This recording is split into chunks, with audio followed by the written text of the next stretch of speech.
Halo Sobat Manhwa, bagaimana kabar kalian? Semoga kalian selalu dalam keadaan sehat. Kali ini kita akan kembali melanjutkan cerita perjalanan antar galaksi part 12. Bagi kalian yang belum menonton part sebelumnya, silahkan cek playlist yang telah Mimin buat. Kalau sudah, langsung saja kita lanjut ke ceritanya.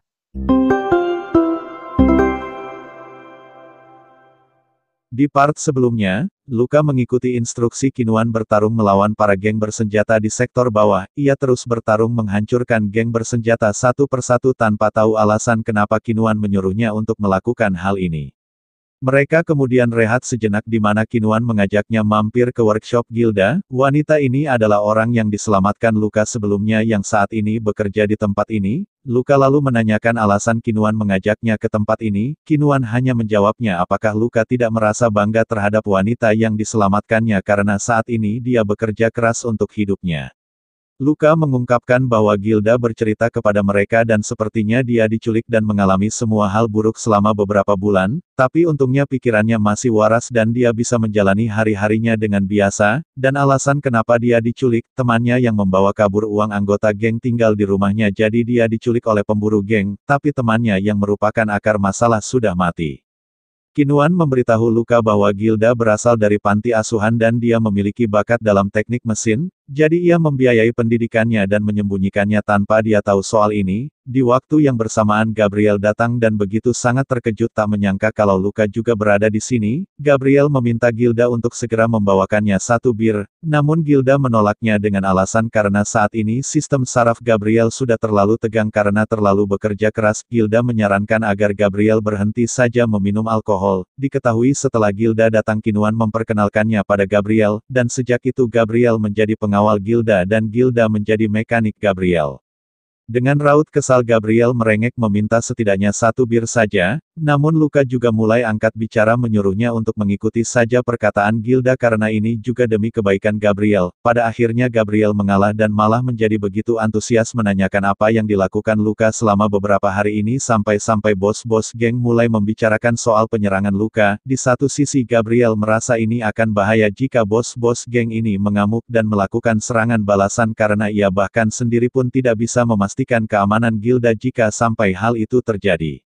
Kinuan kemudian angkat bicara meminta Gabriel tak perlu merasa khawatir untuk hal itu. Ia mengatakan bahwa mereka tidak akan bisa datang ke sini untuk sementara waktu. Gilda yang mendengarnya merasa khawatir dan menanyakan berapa lama mereka akan pergi. Kinuan hanya menjawabnya entahlah, mungkin bisa beberapa bulan atau beberapa tahun, tak ada yang tahu. Mendengarnya raut wajah Luka berubah dan bergumam mengatakan bahwa jika Kinuan mengatakan hal ini maka sepertinya mereka benar-benar tak akan bisa datang ke sektor bawah untuk waktu yang lama. Luka mengungkapkan bahwa ia bahkan tidak bisa datang ke sini sendirian karena atasannya tidak akan pernah membiarkan peserta latihan pergi sendirian berkeliaran bebas di luar sana. Luka mengatakan ini bisa saja jadi terakhir kalinya ia melihat mereka berdua, bahkan setelah kejadian mengerikan yang menimpanya Gilda memberanikan dirinya untuk mulai bekerja lagi, dan Gabriel terus mengambil resiko lebih bekerja di bidangnya. Dengan melihat situasi ini Luka meyakinkan dirinya bahwa ia tak boleh mengasihani mereka, tidak bisa datang ke sini lagi mungkin adalah hal terbaik untuk situasinya saat ini.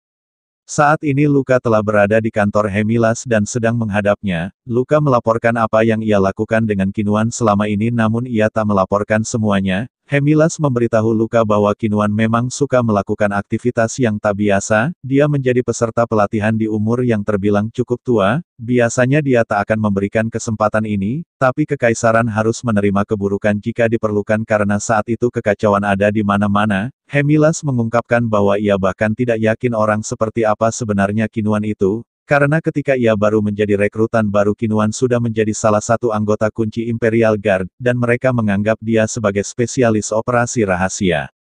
Mendengarnya Luka terkejut dan bergumam mengatakan bahwa orang sekelas Hemilas bahkan tidak memiliki akses yang cukup untuk melihat catatan Kinuan. Luka bertanya-tanya sebenarnya orang seperti apakah Kinuan. Hemilas mengatakan hal yang bisa ia bilang bahwa sepertinya Kinuan benar-benar menyukai Luka, karena ia pernah mengirim beberapa peserta pelatihan seperti Luka untuk belajar dengan Kinuan tapi mereka pada akhirnya tidak bertahan lama. Hemilas seketika tiba-tiba menjadi serius dan memberitahu kalau Luka memang sempurna tapi Luka berada dalam posisi yang rentan terhadap pengaruh buruk, oleh sebab itu ia akan menjadwalkan ujian psikologis untuk Luka. Mendengarnya Luka setuju dan mengiyakannya, ia bergumam mengatakan bahwa ia sudah tahu cepat atau lambat hal ini pasti akan terjadi, oleh sebab itulah ia bertanya kepada Ilai sebelumnya. Hemilas memberitahu Luka bahwa ia akan mengatakannya dengan secara terus terang, bahwa ada dua hasil dari peserta pelatihan yang menerima misi semacam ini, antara mereka disingkirkan untuk menjaga rahasia atau naik hingga ke inti Imperial Guard sebagai hadiah kontribusi mereka. Sambil mengulurkan tangannya Hemilas mengatakan kalau ia berharap Luka akan mendapatkan hasil yang kedua. Luka dengan tatapan dingin hanya menjawabnya kalau ia hanya mengikuti perintah yang diberikan padanya. Luka mengatakan jika misi ini berakhir dengan baik maka ia yakin Hemilas akan mendukungnya, di mana Hemilas yang mendengarnya benar-benar merasa sangat kegirangan. Tak tanggung-tanggung Hemilas memberitahu Luka bahwa ia bahkan akan mengadopsinya sebagai anak angkat jika hasil Luka memuaskan, di mana ini membuat Luka sedikit terkejut mendengarnya. Hemilas tertawa sejadi-jadinya sementara Luka hanya bisa terdiam dengan ekspresi terkejut tak bisa mengatakan apapun. Saat ini Luka telah bersiap melakukan tes psikologis di mana ia terus mengingat perkataan Hemilas yang ingin menjadikannya anak angkat. Luka mengungkapkan bahwa nama keluarga Hemilas adalah Kustoria. Keluarga Kustoria adalah salah satu keluarga yang paling terkenal di Kekaisaran. Luka mengumpat mengatakan ini sungguh sialan yang entah ini baik untuknya atau buruk. Saat mulai dilakukan tes psikologis pengawas mendeteksi bahwa sepertinya ada ekspresi kegembiraan yang muncul dan menanyakan apakah Luka mengalami sesuatu yang menyenangkan. Luka samar-samar terlihat tersenyum kegirangan mengatakan kepada pengawas itu bahwa ini bukan urusannya dan memintanya untuk terus melanjutkan tesnya. Sementara itu di tempat latihan terlihat Ilai yang sedang berlatih sambil memukul samsak. Ilai berlatih dengan sangat keras mengerahkan seluruh kemampuannya untuk memaksimalkan tubuh robotnya. Setelah melakukannya selama beberapa jam ia pun beristirahat sambil mengoleskan sesuatu ke tubuh robotnya yang kesakitan. Di sana ternyata Luka juga sudah ada menunggunya. Luka mengatakan bahwa sepertinya Ilai telah berlatih sangat keras sampai membuat sendinya merasa lelah. Dengan sedikit bercanda Luka menanyakan apakah Ilai masih orang yang sama yang ia kenal. Mendengarnya Ilai hanya tersenyum dan menanyakan apakah Luka berhasil lolos ujian psikologisnya. Luka menjawabnya bahwa ia berhasil melakukannya berkat arahan Ilai. Dengan rasa sedikit khawatir Luka mengatakan bahwa ia tidak tahu apa yang sedang terjadi di atas sana tapi jika Ilai butuh bantuan Luka memintanya untuk mengatakannya kepadanya.